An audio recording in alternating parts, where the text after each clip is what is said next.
I found out my wife had stolen everything through a text message from my bank. I was sitting in a forward operating base in Mosul when my phone buzzed with an alert that our mortgage payment had bounced. That didn't make sense. We had $67,000 in our checking account and another $93,000 in savings. I checked the balances 3 days earlier. My name is Andrew Collins. I'm 38 years old, and I'd been a Marine Corps captain for 14 years. The date was March 15th, 2024, and I was 7 months into a 9-month deployment in Iraq. My wife, Vanessa, was back home in Jacksonville, North Carolina, supposedly managing our finances and taking care of our house while I was gone. I logged into our bank account using the satellite internet in the communications tent. The checking account showed $184. The savings account showed $0. Every penny we'd saved over 12 years of marriage was gone. My hands were shaking as I scrolled through the transaction history. Dozens of transfers over the past 6 weeks. Money moving from our joint accounts to accounts I didn't recognize. The largest transfer was $88,000 on February 28th. All of them had happened while I was on patrol, sleeping, or too busy staying alive to check my phone. I didn't panic. Marines don't panic. We assess, we plan, we execute. If you enjoy stories of cold-blooded revenge and gripping plot twists, like this video and subscribe to the channel now. There are brand new unreleased stories here every day, each one more intense than the last. I called our bank's fraud department immediately. The representative, a woman named Stacy, pulled up our account and went quiet for a long moment. "Sir, these transactions were all authorized by the account holder," she said carefully. "I'm the account holder. I didn't authorize anything." According to our records, Mrs. Vanessa Collins initiated these transfers. She has full access to the joint accounts. Of course she did. We'd set up the accounts that way 10 years ago when I deployed to Afghanistan the first time. I trusted my wife completely. She'd never given me a reason not to. "Can you tell me where the money went?" I asked. Stacy hesitated. "I can see the receiving account names, but I can't provide full details without proper authorization. What I can tell you is that the funds were transferred to accounts at First National Bank, and the primary account holder appears to be Vanessa Collins. Individual accounts, not joint. My wife had moved our entire life savings into accounts with only her name on them." I thanked Stacy and hung up. Then I sat in that communications tent for 20 minutes, staring at my phone, trying to understand what was happening. Vanessa and I had been together since 2012. We met at a coffee shop near Camp Lejeune.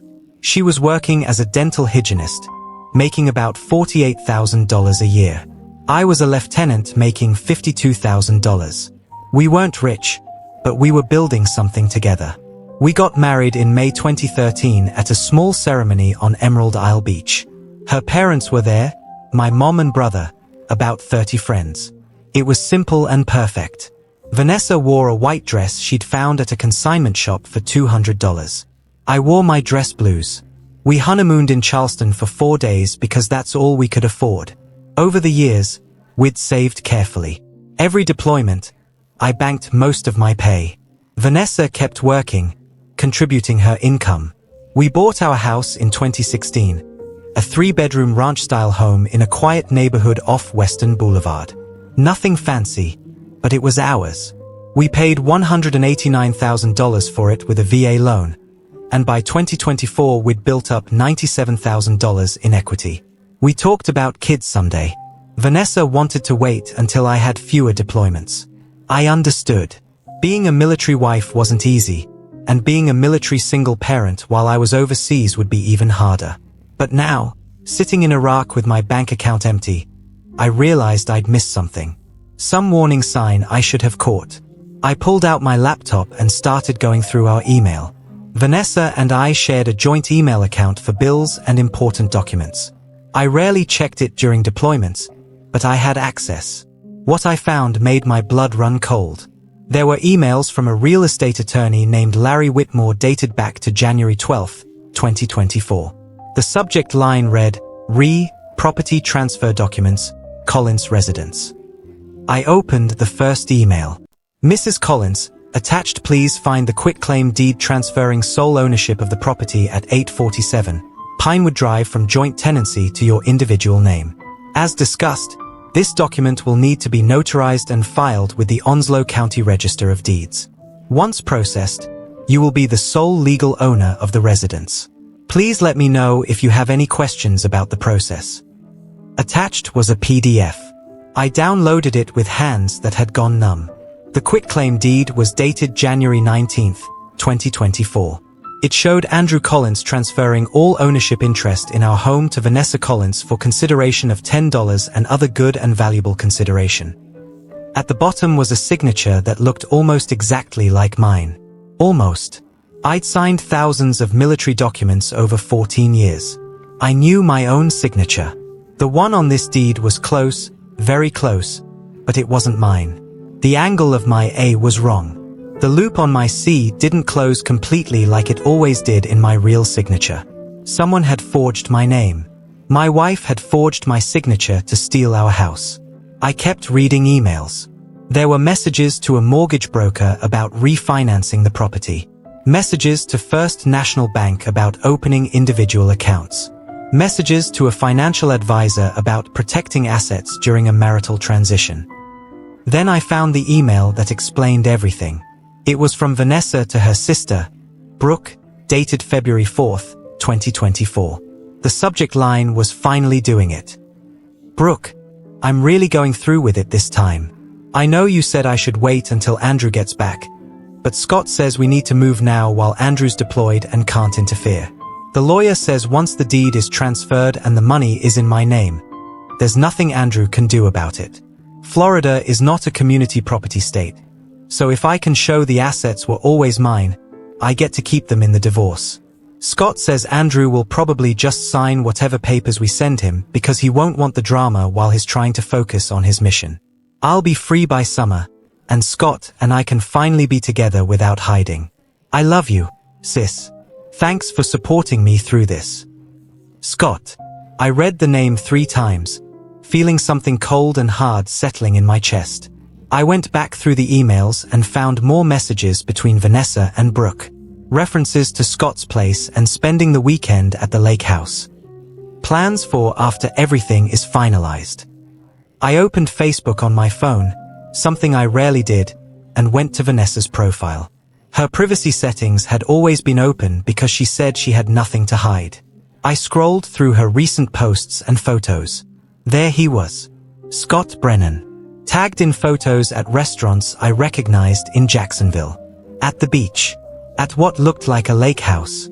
The most recent photo was from March 2nd, just 13 days ago. Vanessa and Scott at a fancy restaurant. Her wearing a dress I'd never seen before, him with his arm around her waist. The caption read, "Good food, better company, red heart hash." 43 people had liked it, including Vanessa's parents. I checked Scott's profile. Age 34.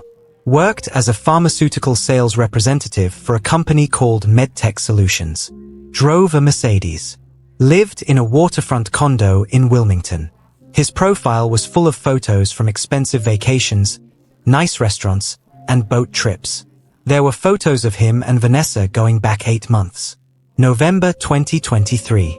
I'd deployed in August 2023. She'd waited exactly 3 months after I left before starting this relationship. I took screenshots of everything. The emails, the Facebook posts, the forged deed, the bank transfers. I saved them all to a secure cloud drive that only I could access. Then I did what I should have done from the beginning. I called a lawyer. His name was Raymond Boone, and he was a former Marine JAG officer who now ran a private practice in Jacksonville specializing in military divorces and fraud cases. I'd heard about him from guys in my unit who'd gone through difficult separations. His reputation was simple. He didn't lose. Captain Collins, Boone said when he answered his cell phone at 11 p.m. his time. I'm guessing this isn't a social call. My wife forged my signature on a quitclaim deed and transferred $160,000 from our accounts into her name while I'm deployed. I need help. Boone was quiet for exactly 3 seconds. Send me everything you have. Every document, every email, every screenshot. I'll review it tonight and call you back in 6 hours. I sent him the entire folder. Boone called me back at 5 a.m. Iraq time, 10 p.m. his time. Andrew, this is bad, but it's also the dumbest thing I've seen in 20 years of practice. Your wife committed multiple felonies. The forged signature on the deed is forgery and fraud. Transferring marital assets without your knowledge or consent during deployment violates the Service Members Civil Relief Act. And if she used any of that money for personal benefit while you were in a combat zone, she's potentially looking at federal charges. What do I do? I asked. Nothing yet. You let me handle this. I'm going to file an emergency motion first thing Monday morning to freeze all assets and void the property transfer. I'm going to send your wife's attorney a very specific email explaining exactly how much legal trouble she's in. And then we're going to watch her panic. She doesn't have an attorney yet, I said. Boone laughed, but it wasn't a pleasant sound. Oh, she will after she gets my email. Trust me. Monday morning came. I was in the middle of a briefing when my phone buzzed. A message from Boone, motion filed. Email sent. Hell is about to rain down. I didn't hear anything from Vanessa directly, but Boone forwarded me the email he'd sent to her personal address at 9 a.m. Eastern Time on March 18, 2024. The subject line read, Legal Notice, Fraudulent Property Transfer and Asset Theft. The email was 3 pages long and written in the kind of cold, precise language that lawyers use when they're about to destroy someone's life. It detailed every crime Vanessa had committed. It cited specific federal statutes she'd violated. It explained that the forged quitclaim deed was void, that all transferred funds would be frozen and returned, and that Boone had already filed a criminal complaint with the Onslow County District Attorney's Office. The final paragraph was the one that made me smile for the first time in days. Mrs. Collins, you are advised to obtain legal representation immediately. Your actions constitute felony forgery under North Carolina General Statute 14 to 119, felony identity theft, and violations of the Service Members Civil Relief Act, which carries penalties of up to 1 year in federal prison and fines up to $100,000. Additionally, all fraudulently transferred assets will be recovered, and Captain Collins will be seeking full restitution, attorney's fees, and damages. Any further attempts to access, transfer, or conceal marital assets will be treated as additional criminal acts and prosecuted accordingly. You have 48 hours to respond to this notice before we proceed with all available legal remedies. Boone copied the email to First National Bank's legal department, to Larry Whitmore, the real estate attorney, and to the Onslow County Register of Deeds. According to Boone, Vanessa called him 37 minutes after the email was sent. She was crying, hysterical, claiming it was all a misunderstanding. Boone told her he didn't speak to unrepresented parties and hung up. She hired an attorney that same day. A guy named Jeff Lowell who had a small practice in Jacksonville handling divorces and traffic tickets. He was way out of his depth. Lowell sent Boone an email on March 19th trying to negotiate. He claimed Vanessa had been confused about marital property laws and had made mistakes in judgment. He offered to return all the money and void the property transfer if we agreed not to press criminal charges. Boone's response was 2 sentences long. Your client committed multiple felonies. There will be no negotiation. The criminal complaint moved forward. The district attorney's office took the case seriously because fraud against deployed service members was something they didn't tolerate in a military town like Jacksonville. On March 25, 2024, Vanessa was arrested at the dental office where she worked. She was charged with felony forgery, identity theft, and fraud. Her bail was set at $50,000. From what Boone told me, her parents had to put up their house as collateral to get her out. The local newspaper ran a story about it.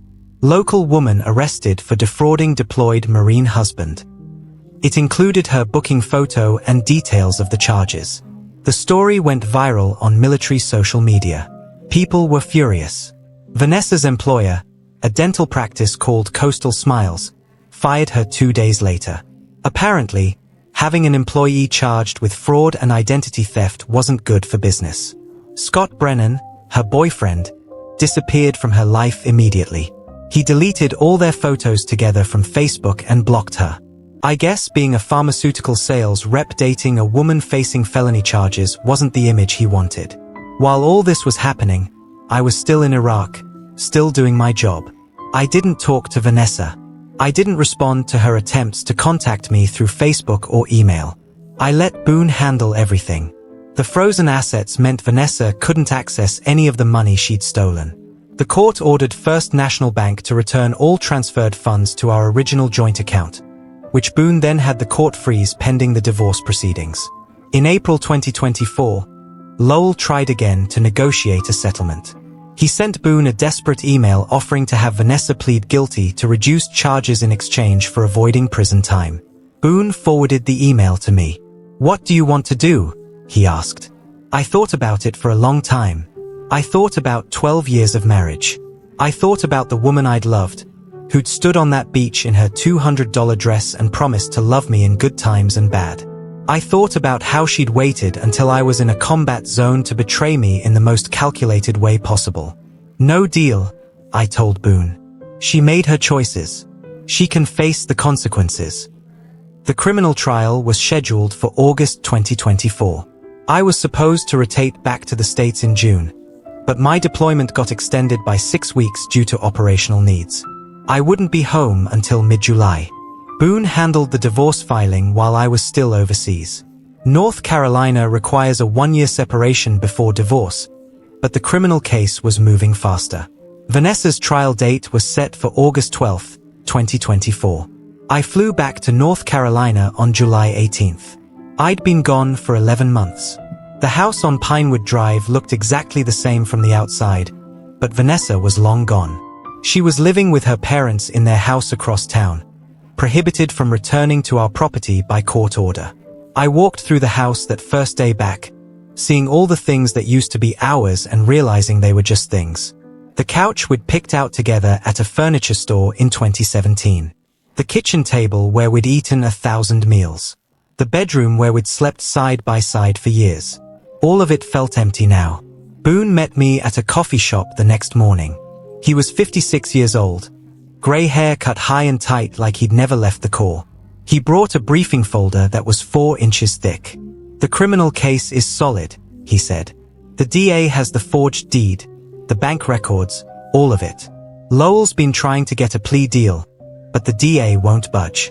Your wife is looking at 18 to 24 months in prison if convicted." "What about the money?" I asked. "Every penny is accounted for and frozen. Once the criminal case concludes, we'll finalize the divorce. North Carolina is an equitable distribution state, which means marital assets get divided fairly, not necessarily equally.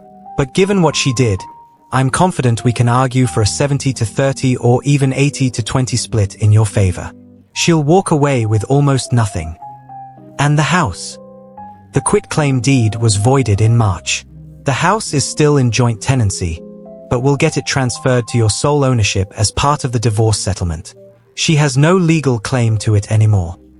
I met with the district attorney, a woman named Victoria Sims, on July 22nd. She was in her early 40s, professional, and clearly took the case personally. "Captain Collins, I want you to know we take these cases very seriously," she said. "What your wife did is unconscionable. She targeted you while you were serving your country, forged your signature, and stole your life savings. We're going to prosecute this to the fullest extent of the law." "I appreciate that," I said. "I need to prepare you for what's coming. Mr. Lowell is going to try to paint your wife as a victim. He'll claim she was stressed, abandoned, confused. He'll try to make the jury sympathize with her. But we have the evidence, and the evidence doesn't lie." The trial started on August 12th at the Onslow County Courthouse. I sat in the gallery in my dress uniform. Boone sat beside me. The courtroom was about half full, mostly reporters and people from the local military community who'd read about the case. Vanessa sat at the defense table in a conservative blue dress, her hair pulled back, makeup minimal. She looked small and scared. She didn't look at me once during the entire first day. The prosecution's case was straightforward. They called the bank manager who testified about the fraudulent transfers. They called a handwriting expert who confirmed the signature on the quitclaim deed wasn't mine. They called Larry Whitmore, the real estate attorney, who testified that Vanessa had specifically told him I was unavailable to sign the documents and had provided what she claimed was my signature via email. On the second day, they entered the Facebook messages and emails as evidence. The prosecutor, an assistant DA named Keith Chambers, read several of them aloud in court. Scott says we need to move now while Andrew's deployed and can't interfere, Chambers read. The lawyer says once the deed is transferred and the money is in my name, there's nothing Andrew can do about it. The jury, 8 women and 4 men, looked disgusted. Lowell's defense was exactly what Victoria Sims had predicted. He claimed Vanessa had been emotionally distraught from the deployment, that she'd made errors in judgment, that she never intended to permanently keep the money or the house. My client was a military wife, abandoned for months at a time, struggling with loneliness and depression, Lowell argued. She made mistakes, yes, but these were not the actions of a criminal. These were the actions of a woman in crisis. The prosecution destroyed that argument in cross-examination. Mrs. Collins, you testified that you were depressed and lonely during your husband's deployment. Is that correct? Chambers asked. Yes, Vanessa said quietly. Yet during this time of depression and loneliness, you somehow had the clarity and energy to research quitclaim deeds, hire a real estate attorney, forge your husband's signature, transfer $160,000 to secret bank accounts, and begin a romantic relationship with another man. Is that correct? Vanessa looked at Lowell helplessly. Yes, but... And these actions, which you claim were mistakes born of emotional distress, were planned and executed over a period of 3 months. From January to March 2024. Is that correct? Yes. So, this wasn't a moment of weakness. This was a sustained, deliberate plan to steal your husband's assets while he was in a combat zone. Correct. Vanessa started crying. I didn't think of it that way. Answer the question, Mrs. Collins. Was this a plan that took months to execute? Yes. The jury deliberated for 4 hours. They found Vanessa guilty on all counts: felony forgery, identity theft, and fraud. The sentencing hearing was 3 weeks later, on September 4, 2024. Judge Franklin Moss had a reputation for being tough on fraud cases. Lowell made a last desperate plea for leniency. He talked about Vanessa's clean record, her remorse, her difficult childhood. He asked for probation and community service instead of prison time. Victoria Sims stood up for the prosecution's recommendation. Your Honor, Mrs. Collins didn't steal from a stranger. She stole from her husband while he was deployed in a combat zone, serving his country. She forged his signature, lied to attorneys and banks, and attempted to hide assets that took 12 years of marriage to build. This wasn't a crime of passion or desperation. This was calculated, premeditated theft. We ask for the maximum sentence. Judge Moss looked at Vanessa for a long moment. Mrs. Collins, you violated the trust of your marriage, violated the law, and violated the service of a Marine who was overseas protecting our country. I find your actions to be particularly egregious. I'm sentencing you to 20 months in the North Carolina Correctional Institution for Women, followed by 3 years of supervised probation. You will also pay full restitution of all attorney's fees and court costs incurred by Captain Collins. Bailiff, take her into custody. Vanessa sobbed as they led her away in handcuffs. Her mother was crying in the gallery. Her father looked like he'd aged 10 years. I felt nothing. The divorce was finalized in October 2024 while Vanessa was in prison. The settlement gave me the house, 90% of our marital assets, and full recovery of all attorney's fees. Vanessa got 10% of our savings, which amounted to about $16,000.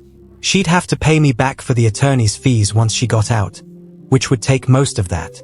I sold the house in November. Couldn't stand to live there anymore. Too many memories, too much betrayal soaked into the walls. I used the money to buy a small condo near the beach in Wilmington, about 45 minutes from base.